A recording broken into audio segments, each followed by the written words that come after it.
Israeli গোয়েন্দা সংস্থা Mossad নানা অপকর্মের জন্য পুরো বিশ্বে এটি ঘৃণিত নাম। খোদ ইরানের ভেতরে ঢুকে দেশটির শীর্ষ কর্মকর্তাদের হত্যার পরিকল্পনা এবং বাস্তবায়ন করে এর এজেন্টরা।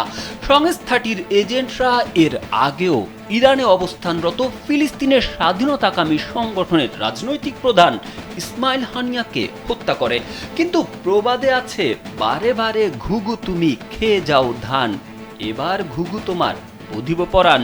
পায়ে পাড়া দিয়ে যুদ্ধে নামানোর পর মোসাদের গুপ্তচরের মৃত্যুদণ্ড কার্যকরের পর এবার তেল আবিবে ওই গোয়েন্দা সংস্থার প্রধান কার্যালয়ে নিখুঁত হামলা চালিয়েছে ইরান। স্যান্ডেলিনা সো, রূপচর্চায় আভিজাত্য। মোসাদ গোয়েন্দারা বহুদিন ধরেই মুসলিম দেশগুলোতে ঢুকে নানা ছলে ক্ষতি করে আসছে। তাদের কোনোভাবেই পাকড়াও করা যাচ্ছিল না। বলা হচ্ছিল বর্তমান বিশ্বের সবচেয়ে ভয়ানক ও নিষ্ঠুর গোয়েন্দা সংস্থার নাম মোসাদ। তবে শেষ রক্ষা হলো না তাদের। সামাজিক যোগাযোগ মাধ্যমে ছড়িয়ে পড়া একটি ভিডিওতে দেখা যায়, ইরানের হামলায় মোসাদ কার্যালয় পরিণত হয়েছে ধ্বংসস্তূপে, জ্বলছে আগুন।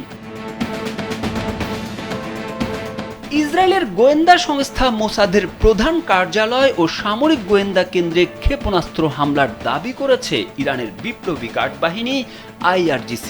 বলা হচ্ছে, ইসরায়েলি সেনা ঘাঁটি ও মোসাদের পরিচালনা কেন্দ্রকে নিশানা করে ক্ষেপণাস্ত্র হামলা চালানো হয়েছে।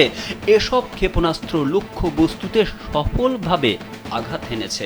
ইরানের রাষ্ট্রায়ত্ত টেলিভিশনে তা সরাসরি সম্প্রচার করা হয়। এতে বলা হয়েছে, তারা তেল আবিবে অবস্থিত ইসরায়েলি বাহিনীর সামরিক গোয়েন্দা সংস্থা আমান ও সন্ত্রাসী অভিযানের পরিকল্পনাকারী সংস্থা মোসাদের ঘাঁটিতে ক্ষেপণাস্ত্র হামলা চালিয়েছে।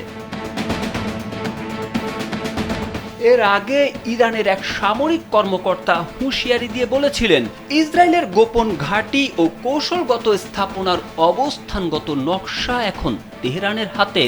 এখন হামলা হবে আরও নিখুঁতভাবে। এরপরেই ইসরায়েলি গণমাধ্যমের খবরে বলা হয়, উপকূলীয় শহর হার্জলিয়ায় ক্ষেপণাস্ত্র হামলা হয়েছে। ইরান থেকে ছোড়া ওই ক্ষেপণাস্ত্র সেখানকার একটি সংবেদনশীল স্থানে আঘাত এনেছে। ইসরায়েলের সংবেদনশীল স্থান বলতে সাধারণত কোনো সামরিক বা কৌশলগত লক্ষ্যবস্তুকে বোঝানো হয়। তারেক আহমেদ, কালবেলা।